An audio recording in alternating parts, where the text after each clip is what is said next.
The overhead intercom in the ICU step-down conference room clicked off mid-sentence, and I stood there holding a clicker that wasn't advancing my slides because someone had unplugged the projector cable to charge his phone. "Really?" I said, staring at Dr. Owen Castellano, who was crouched by the outlet with my cord dangling from his hand like evidence. "You couldn't wait 4 minutes. My battery was at 2%. I've got the 2 o'clock. He plugged the projector back in without looking especially sorry. "You've got 6 more slides," I counted through the door. "You counted my slides through a closed door. It's a thin door." He straightened up, badge swinging, gastroenterology fellow, Hartley Regional, and gave me the kind of once-over that wasn't rude exactly, just thorough, the way he probably looked at an endoscopy image before deciding what mattered in it. "Rapid response nurse, right? You presented that early warning score poster at the door prize table yesterday. It's not bad." "It's not bad." I felt my jaw tighten. "It's been in review at 2 journals. I said not bad. I didn't say published in Lancet not bad.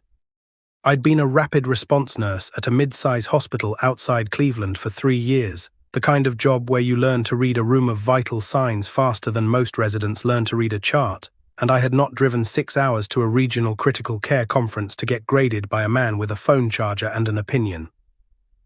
I finished my last 6 slides in front of a half-empty room because half my audience had drained out to catch his session down the hall, which, fine, was probably not personal.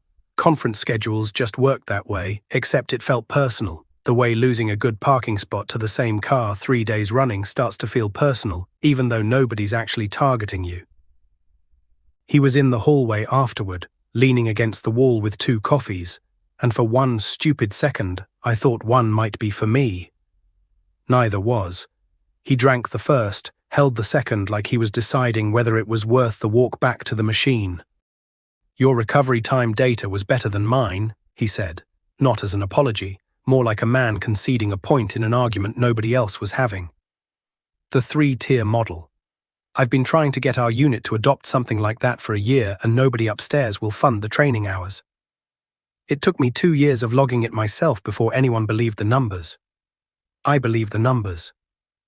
He finally handed me the second coffee. "I don't necessarily believe you got here without stepping on people's slides. I have never once stolen anyone's outlet. Low bar, but fine, you clear it." We ended up at the same round table for the evening reception, which either the seating chart or the universe had a sense of humor about, name cards side by side like a blind date nobody consented to. He argued with me through the entire keynote.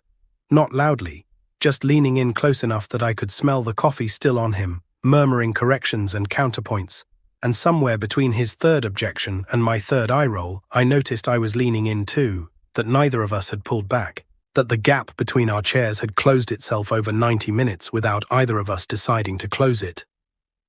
"You're doing it again," I whispered when the speaker paused for questions. "Doing what?" "Being right in a tone that makes me want to throw a roll at you. Statistically, I'm right maybe 60% of the time. I just say all of it with the same confidence." He glanced sideways, and something in his face dropped its guard for half a second. "I looked you up before I came to this thing. Saw your poster abstract online back in the spring. I've been half dreading, I don't know, curious. Meeting whoever wrote it." "You dreaded a poster abstract." "I dreaded losing an argument to a stranger in front of my own division chief, which, for the record, is currently happening." He nodded across the ballroom, where an older woman in a grey blazer was watching us with the specific, amused patience of somebody's boss who has seen this exact dynamic play out before and knows exactly where it's headed. I laughed before I could stop myself, and something about laughing at the same table where I'd spent all afternoon irritated at him felt like crossing a line I hadn't agreed to cross. I've had that feeling before, I think most people have. That moment where the person you were bracing against turns out to be the person you actually want standing next to you, and you don't know whether to trust it or run from it, because attraction dressed up as rivalry has burned people before, and competing for the same grants, the same publications, the same 6 minutes at a podium doesn't exactly leave a lot of room for tenderness. "So what happens Monday?" I said, quieter now. "You're in Ohio for one more day. I go back to my unit, you go back to yours, and we're competing for the same regional grant cycle in October. Probably. He turned his cup slowly on the tablecloth, not quite meeting my eyes. I've thought about that. I don't have a clean answer. That's not very reassuring for a man who's been correcting my confidence intervals all day. Some things I actually don't have data on. He looked up then, and it wasn't the sharp, cataloguing look from the conference room anymore. It was something slower, more unguarded, like he'd set the argument down somewhere and forgotten to pick it back up. I know I don't want tonight to be the whole thing. I know that much. I thought about the 6-hour drive home, the empty conference room, the outlet, the coffee he'd handed me without being asked to. I thought about how easy it would have been to stay annoyed, how much simpler that would have felt, and how little I wanted simple right now. Then don't let it be, I said, and reached over to fix the pen he'd been fidgeting with instead of his tie, because my hands needed something to do that wasn't reaching for him yet. Buy me a bad hotel coffee tomorrow before your 2 o'clock. We'll figure the October part out after. He smiled like I'd handed him a diagnosis he'd been chasing for weeks.